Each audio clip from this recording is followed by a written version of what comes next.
Bonsoir à tous et soyez les bienvenus dans votre journal. Ce soir, la rédaction accueille Noéra Mouanecha Mohamed, déléguée aux droits des femmes à la préfecture de Mayotte. Bonsoir Noéra. Bonsoir Amina et bonsoir à toutes celles et ceux qui nous regardent.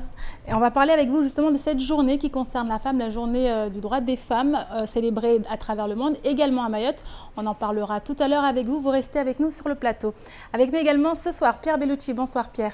Bonsoir Amina, bonsoir à tous. On fera le point avec vous sur la météo, on verra où ça en est, cette situation météorologique. Est-ce qu'aujourd'hui on est encore sous le coup de cette vigilance, oui ou non? On en parle plus tard Pierre, mais d'abord voici les titres de ce mercredi 8 mars. Aujourd'hui, c'est la journée internationale des droits des femmes.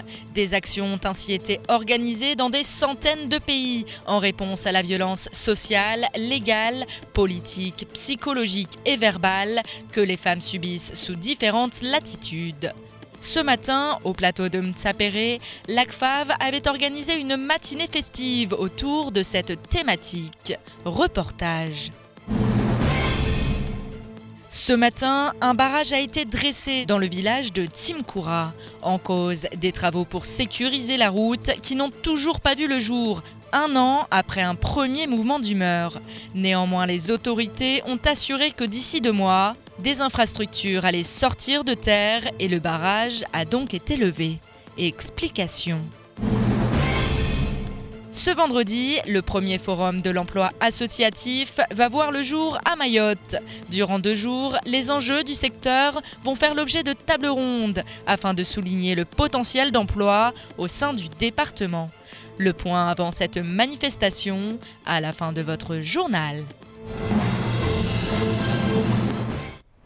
Et on commence tout de suite avec la Journée internationale des droits des femmes célébrée aujourd'hui. Issue de l'histoire des luttes féministes menées sur les continents européens et américains, cette journée qui met à l'honneur la femme a été célébrée pour la première fois en 1911 et reconnue officiellement en France en 1982. Le droit de vote, de meilleures conditions de travail ou encore l'égalité entre les hommes et les femmes, telles étaient alors les revendications portées par la gente féminine. Pour ce qui est de la dernière citée, beaucoup continuent de mener le combat dans le monde entier et Mayotte ne déroge pas à la règle. Nous étions ce matin à Mtsapéré où l'ACFAV a invité ses partenaires mais aussi toute la population à se rassembler pour échanger ensemble sur ce sujet. Le reportage d'Adèle Laurent. Aujourd'hui, nous sommes le 8 mars, c'est la journée des droits de la femme. Comme vous savez que sur le monde, les femmes et les hommes ne sont pas payés, n'ont pas les mêmes salaires et les hommes, les femmes ne sont pas traités de même façon et en plus les femmes sont obligées de rester à la maison pour garder les enfants pendant que les hommes jouent aux cartes, mais ce n'est pas un problème aujourd'hui parce que nous femmes, nous prenons en main notre destin. Beaucoup de personnes engagées ce matin à Mtsapéré avec un point commun, la lutte pour l'égalité entre les hommes et les femmes. Parmi la foule, Kombo Kamissi, la présidente du conseil citoyen du village de Chungi. Elle nous explique pourquoi cette recherche de parité est un acte citoyen. Sur Mayotte, il faut changer les mentalités parce qu'il y a beaucoup d'hommes qui se croient au-dessus des femmes. Parce qu'au travail, dans la rue, pour faire avancer les choses d'un pays ou d'une société, il faut que les femmes soient mises en avant. Aujourd'hui, les femmes réclament leur place dans la société. Je vais dire quelque chose qui sera à l'encontre de ce que je devrais dire à la télé, mais bon, je vais le dire. En fait, dans un premier temps, il faut que la société mahoraise puisse faire la différence entre la religion, les traditions et la société, la laïcité. Donc si on arrive à distinguer ces points-là, je pense qu'on pourra faire un grand pas. Sans le soutien des hommes, la parité ne peut pas se faire. Et ce n'est pas Jamel Jalalen qui la contredira. C'est l'affaire des hommes et des femmes. Je pense qu'il faut qu'on travaille ensemble. Il faut qu'on trouve l'égalité réelle. C'est pas que les hommes sont supérieurs à la femme, mais on est égal. Et il faut qu'on avance main à la main ensemble pour que justement on puisse avancer la société mahoraise et la société du monde. Il faut que Mayotte serve des exemples en matière de diversité, en matière d'égalité entre hommes et femmes. C'est pour ça que nous, on donne toute la place aujourd'hui, c'est donner toute la place de la femme dans la société mahoraise. Et durant cette matinée festive, la troupe du projet Chapabi Project, qui prépare une série sur Mayotte, s'est produite devant une assemblée emballée. Des scénettes pour sensibiliser aux clichés, aux stéréotypes, aux violences, au sexisme, tous ces fléaux qui sont à combattre. Délixia Perrine, qui encadre les acteurs, nous en dit plus. Déjà pour moi, le sexisme, c'est le terreau des violences faites aux femmes. Plus on laisse le sexisme s'installer, plus ça sera difficile de se battre contre cette violence. Quand on laisse grandir ces garçons dans la toute-puissance du garçon et du « c'est moi qui commande, c'est moi qui tape, c'est moi le plus fort, c'est moi en premier » et les filles en dernier qui pleurent et c'est pas grave et elles s'habillent en rose et les petits garçons en bleu et des jouets pour les filles, des jouets pour les garçons, des activités pour les filles, des activités... Eh bien on sépare, on est en train de séparer là, on est en train de dire qu'on n'est pas pareil. Et nous, moi je me bats pour dire nous sommes pareils. Dire, mais bien sûr on peut tous dire mais oui, c'est pas bien de taper sa femme, oui, mais c'est pas bien de taper des enfants, oui, mais c'est pas bien de faire le mariage forcé, oui, on le dit, mais faire dans le corps, ça c'est comment se confronter, c'est ça la vraie vie. Délixia Perrine a également rappelé que pour les hommes aussi, cela peut être compliqué d'être cantonné à un rôle donné par la société. C'est en effet en déconstruisant ces rôles imposés que chacun pourra trouver sa place. Il appartient donc à tous, hommes comme femmes, de lutter contre les inégalités entre les sexes. Et pour Moussa Tambati, c'est avant tout une question de respect. On doit se respecter ensemble parce que vivre ensemble, c'est bien. Se respecter, s'entendre, s'aimer, se donner des câlins, se donner des cadeaux. Tout ça, ça fait du bien. Et bien échanger, de bien communiquer avec l'homme, se respecter l'homme et l'homme respecte la femme et vivre bien en paix, c'est bien et ça fait plaisir. Ça fait plaisir de vivre en paix. 8 mars, journée internationale de lutte pour le droit des femmes. Mais le 8 mars, en fait, devrait être toute l'année. Et à noter que pour la première fois, à l'occasion de la journée des droits des femmes, des organisations d'une cinquantaine de pays se mobilisent de manière coordonnée pour un jour sans femmes. Ainsi, que se passerait-il si les femmes cessaient au même moment toute activité au travail et à la maison? C'est le pari de la grève internationale des femmes prévue dans une cinquantaine de pays mercredi 8 mars en réponse à la violence sociale, légale, politique, psychologique et verbale que les femmes subissent sous différentes latitudes. Et les femmes toujours à l'honneur et cette fois dans les entreprises locales. Pour cette journée mondiale, EDM et la CMCAS ont organisé une cérémonie animée par des chants traditionnels à l'attention de toutes les employées. Une belle surprise pour les femmes de la compagnie, Soni Chamsidine et Abbas Alidi. Ce mercredi, leurs prénoms brillent au rythme des chants traditionnels et leur parcours éclairé par des danses folkloriques. Une belle reconnaissance de la part d'EDM à l'égard de ces travailleuses. Certaines personnes pourraient se dire que fêter la journée de la femme, c'est peut-être pas dans le sens de l'égalité, mais je pense que le plus important, c'est de rester focalisé sur un message positif. Et ce message, c'est que chacun et chacune peut trouver sa place, quel que soit l'endroit où il travaille, quel que soit l'endroit où il se trouve, où il vit. Et c'est ce message-là qu'on a envie de faire passer parce que EDM, dans son ambition globale, veut placer l'humain au centre des préoccupations. Et l'être humain, c'est les hommes, mais c'est aussi les femmes. Et en matière d'égalité homme-femme, les choses progressent doucement, mais sûrement à l'électricité de Mayotte. Des métiers autrefois masculins s'ouvrent désormais à la jante féminine. Dans le compteur de l'entreprise aujourd'hui, près de 50 femmes sur 228 salariés, employés à divers postes. Aujourd'hui, à EDM, on a des femmes qui sont représentées dans tous les pôles de l'entreprise. À la production, il y a des femmes. Au réseau, il y a des femmes. On a des femmes aussi au support, à la direction. On a des femmes qui sont à la tête de groupes, donc qui sont chefs de section. On a des femmes qui travaillent en collaboration avec des hommes.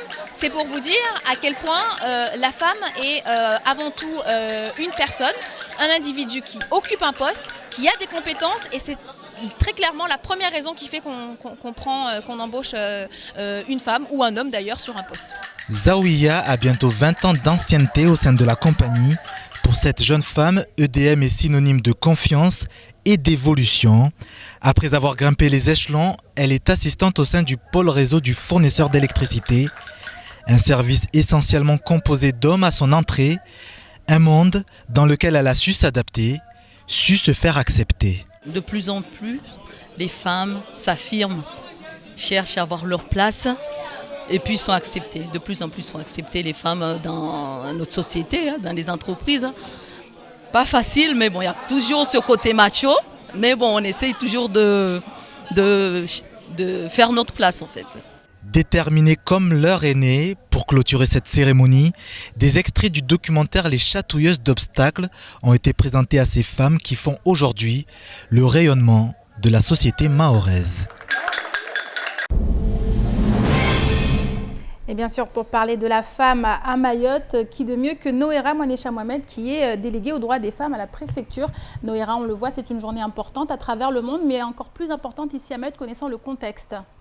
Alors effectivement, et puis surtout, on le rappelle et on le redit, c'est quand même une société matriarcale. Tous les combats ont toujours été menés par des femmes ici. Donc la jeune génération, je pense, est en train de continuer ce que les anciennes ont commencé.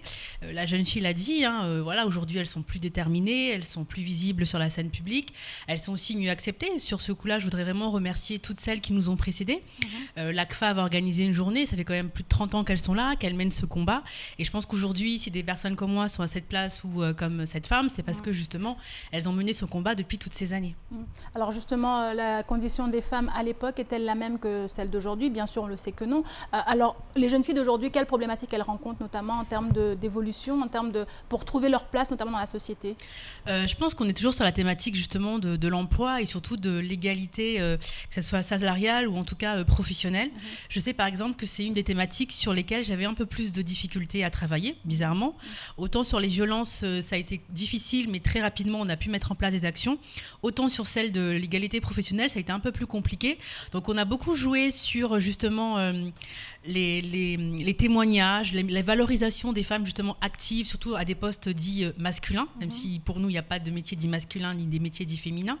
Donc, on a beaucoup travaillé sur ça parce que, justement, aujourd'hui, elles ont accès à l'école comme les garçons. On se rend compte même qu'elles réussissent mieux que les garçons.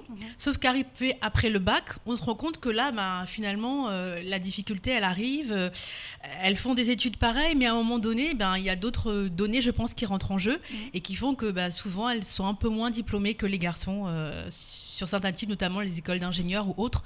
On voit peut-être un peu moins de femmes que d'hommes. Alors justement, les femmes qui sont plus présentes également en politique avec la parité qui encourage justement la présence des femmes à certains postes de décision.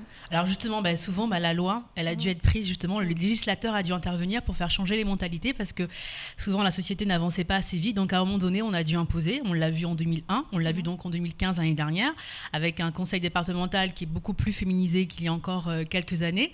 Il y a encore, je pense, beaucoup de choses à faire pour qu'elles prennent vraiment leur place au sein de l'hémicycle parce que au bout de 2 ans maintenant, on ne les entend pas encore forcément, on sent que ça commence, mais c'est encore un peu difficile. Les hommes, la politique, c'est leur chasse gardée, donc elles ont encore un peu de mal à s'imposer, mais bon, on se dit qu'avec le temps, effectivement, la société évolue et les choses changeront. Alors, un message à passer aux hommes et aux femmes en tant que délégués aux droits des femmes, Mouanecha? Alors, moi, je le dis et je le redis, je ne suis pas là donc pour me battre contre eux, mais on est là justement pour mener cette lutte avec eux. C'est avec eux qu'on arrivera à faire avancer et à faire changer la société. Et à ces femmes, je leur dirais de continuer à être des conquérantes et des guerrières. Comme elle l'a dit, c'est à nous de prendre notre place parce que personne ne va nous la donner. Donc, il faudra continuer à s'imposer, continuer à la lutte et le combat tel qu'on l'a mené jusqu'à maintenant, ne pas se décourager et puis voilà, continuer à dire à ces jeunes filles d'être des conquérantes et de ne pas avoir peur et d'oser, oser. Merci beaucoup Noéra pour cette intervention et encore une fois, bonne fête mesdames. Et tout autre sujet à présent, très tôt ce matin, les habitants du village de Timkoura ont dressé un barrage sur la route nationale. En cause, une route devenue dangereuse en raison d'un manque d'infrastructures adaptées, à savoir d'odanes ou ralentisseurs. En effet, cette portion de route a déjà fait un mort et plusieurs blessés. Malgré un premier mouvement de protestation il y a un an, les promesses des autorités n'ont pas été tenues. Les villageois ont donc décidé d'exprimer à nouveau leur colère par le biais de cette action coup de poing. Les explications signées Abbas Alidi, Pierre Bellucci et Leslie Vidney. Nouveau barrage sur les routes du département ce matin. Alors que le soleil n'était pas encore levé, des habitants du village de Timkoura ont bloqué le passage en signe de protestation. L'un des initiateurs de cette action nous en dit plus sur les raisons de la colère. risutambia pareni vavo na wana watu na wakazi na magari yale aruleo pareni magari asurule mbio respecte zi mapano ya pozoa mabareni hawengi isuriske amba kwa kula suko accident subira tout près matsoni hatu donc ursu demanatara balal pare leo. Ce barrage fait suite à un premier mouvement d'humeur datant de 2016. En effet, un an après un protocole signé avec le conseil départemental, l'ADEAL et la mairie de Chironki, ses habitants assurent que rien n'a évolué. Là, nous avons eu la présence des représentants de la mairie, la présence des représentants du conseil départemental et de l'ADEAL. On a signé un protocole comme quoi les travaux allaient commencer au mois de mai 2016. Sauf qu'au mois de mai 2016, on n'a rien vu. Et là, nous sommes au mois de mars 2017. Donc, vu qu'on n'a rien vu venir depuis la dernière fois, donc nous avons décidé de bloquer la route pour nous faire entendre. Hier, vers 16h, les manifestants avaient pourtant reçu un mail émanant de l'ADEAL. L'institution affirmait ainsi que le début des travaux concernant 2 dodanes et une sécurisation de la rivière était prévu pour le mois de mai. Un dodane supplémentaire étant donné l'extension du village va également être construit. Insuffisant pour ces villageois qui ont tout de même souhaité mener cette action comme pour marquer le coup. Nous ne faisons plus confiance à nos élus et aux gens qui étaient là la dernière fois. Nous voulons qu'ils viennent ici, qu'ils viennent s'expliquer devant nous, nous dire concrètement où en est ce dossier, parce que nous pensons que mettre en place des dodanes, c'est pas un budget énorme. C'est juste un manque de volonté politique. Ils ne veulent pas faire. Et là, nous, on n'en peut plus. Dans la matinée, le barrage a finalement été levé, mais les initiateurs de l'action ont assuré que si les promesses n'étaient pas tenues, de nouvelles actions d'envergure verraient le jour dans les prochaines semaines. Et Mayotte accueille actuellement le président de la conférence des bâtonniers de France et d'Outre-mer. Aux représentants des avocats français, ce dernier est venu à la rencontre du bâtonnier, du Conseil de l'Ordre et de ses confrères mahorais. Il souhaitait ainsi se rendre compte des problématiques liées à la départementalisation et aux problèmes rencontrés au sein du barreau de Mayotte. Une visite importante puisque Yves Mahut rencontre régulièrement le garde des Sceaux, ce qui lui permettra de faire remonter des informations au sein des plus hautes instances de la justice et par là même instaurer un véritable dialogue social. Écoutons ses propos au micro d'Abbas Alidi et de Sony Chamsidine. Nous avons pu aussi constater que tant chez les chefs de juridiction que chez les avocats, il y avait le désir de travailler dans un climat plus serein. Il y a eu par le passé quelques incidents qui sont aujourd'hui oubliés parce que c'est l'intérêt de la justice de faire en sorte que ces acteurs puissent travailler en communion, puissent travailler dans un même esprit. Ça, c'était essentiel. Et puis ensuite, nous avons réglé un certain nombre de problèmes très pratiques, mais nécessaires au bon fonctionnement quotidien de la juridiction et à ce que les avocats, au quotidien, puissent remplir convenablement leur mission. C'est une visite trop brève, mais j'ai été accueilli par des confrères extrêmement chaleureux et je reviendrai. Et voyons maintenant ce qu'il en est du reste de l'actualité de ce mercredi 8 mars. C'est tout de suite dans l'actualité en bref. Suite à la fin du mouvement de grève au port de Longoni, les dockers de la Smart ont souhaité réagir par le biais d'un communiqué. Ils se sont ainsi félicités suite aux avancées sociales emportées par les agents de Mayotte Channel Gateway après une semaine complète de conflits. Par ailleurs, ils prennent acte en expliquant, je cite, qu'il est désormais temps que la Smart traite de bout en bout les navires de MSC, du déchargement à la livraison des conteneurs, sinon les salariés dockers de la Smart seront dans l'obligation d'agir pour défendre leurs intérêts. En effet, depuis le 1er janvier dernier, le marché de la plus grosse compagnie maritime est morcelé entre la Smart et Manuport, créant une très forte perte de chiffre d'affaires pour le manutentionnaire historique. En outre, des décisions de justice sont attendues prochainement en ce qui concerne l'agrément accordé à Manuport. En clair, le mécontentement est toujours là et le retour à l'apaisement au port de Longoni ne pourrait être que provisoire. Attention arnaque, la Caisse de sécurité sociale de Mayotte informe les usagers que des mails frauduleux circulent actuellement. Par le biais d'un communiqué, l'institution affirme ainsi, je cite, « La CSSM demande à ses assurés d'être vigilants sur les mails frauduleux qu'ils pourraient recevoir dans leur messagerie électronique. En effet, un email prétendant être en provenance de l'assurance maladie circule en ce moment et vous indique que vous devez être remboursé d'une certaine somme. Attention, il s'agit tout simplement d'un hameçonnage dont l'objectif est de vous soutirer des informations sensibles. Il est impératif de ne pas y donner suite et de ne pas cliquer sur les liens présents dans le message. Pour rappel, ne communiquez jamais vos coordonnées bancaires. Dans tous les cas, la CSSM qui gère l'assurance maladie à Mayotte ne vous demandera jamais votre numéro de carte de crédit, ni sur un site internet, ni par courriel, ni par téléphone. Énième bonne nouvelle dans le domaine aérien. En effet, la concurrence continue de faire rage, notamment entre la compagnie Corsair et Air Austral. Depuis le 24 janvier, l'ouverture par Corsair des vols Mayotte-Réunion à 158 €, le marché bat son plein. Alors que l'offre tenait jusqu'au 27 février, Air Austral, qui s'est immédiatement aligné, a décidé par ailleurs de prolonger seul le plaisir. Les vols aller-retour restent pour l'heure à 158 € au lieu de 198, et ce jusqu'à nouvel ordre.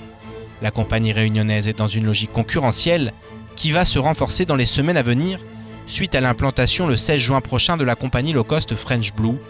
Une compagnie qui a d'ailleurs lancé une campagne de recrutement pour son vol long courrier entre La Réunion et Paris, qui affiche un prix d'appel à 498 € TTC l'aller-retour.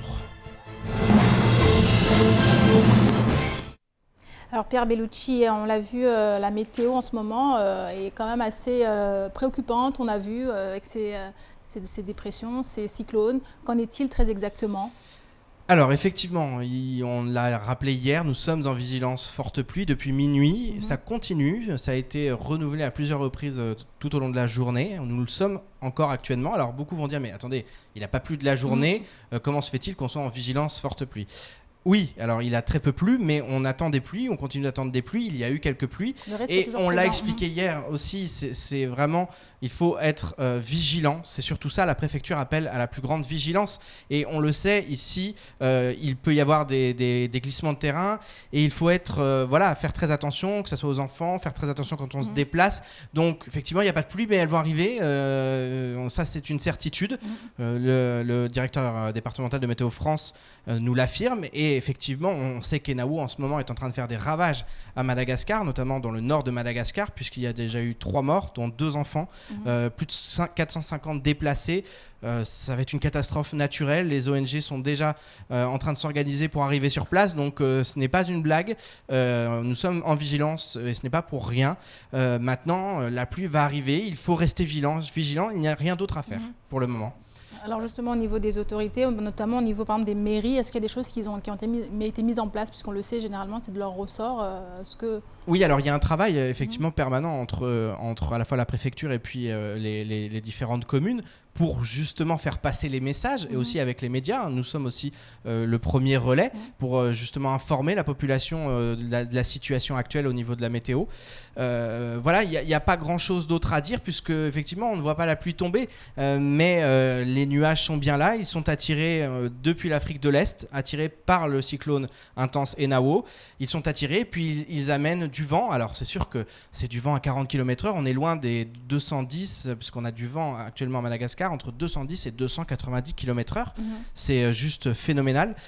Donc on est très très loin bien sûr de ce cyclone et il nous impacte, on va dire c'est que des répercussions et en fait c'est voilà, tout ça est très lié, hein. C'est vrai qu'on ne cesse de dire et le directeur de Météo France ne cesse de rappeler que l'atmosphère, tout est lié. Donc finalement ce cyclone il est en train d'attirer avec lui des nuages venus d'Afrique et qui sont au-dessus de Mayotte ou proches de Mayotte.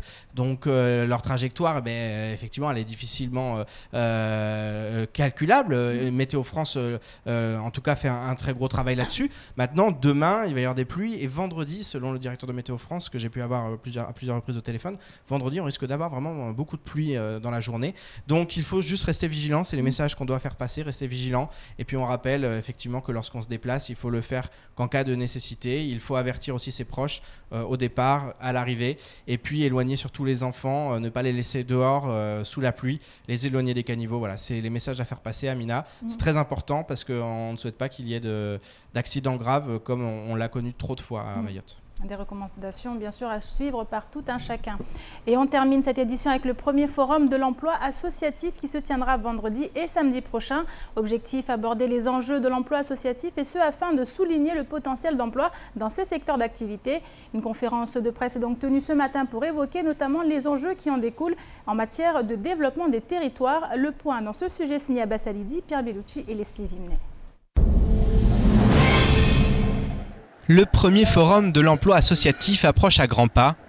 Et afin que tous les acteurs soient au rendez-vous, ce matin une conférence de presse s'est tenue. L'occasion d'expliquer au grand public les objectifs d'une telle manifestation à Mayotte. C'est d'arriver à sensibiliser chacun, d'arriver à sensibiliser les élus, d'arriver à sensibiliser les personnes à la recherche d'un emploi, d'arriver à sensibiliser les décideurs de toutes sortes, d'arriver à sensibiliser les financeurs, d'arriver à sensibiliser et mettre en valeur le travail de toutes les associations satellites de financement, d'employeurs, etc., qui font un gros travail pour rendre ce secteur le plus dynamique possible.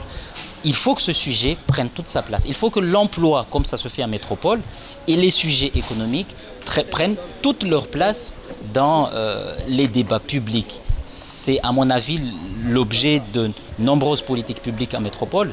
Il n'y a pas de raison que notre territoire se fasse remarquer par une absence de débat sur ces secteurs. C'est pour ça que nous avons tenu, à l'occasion de ce forum, de réunir toutes ces personnes.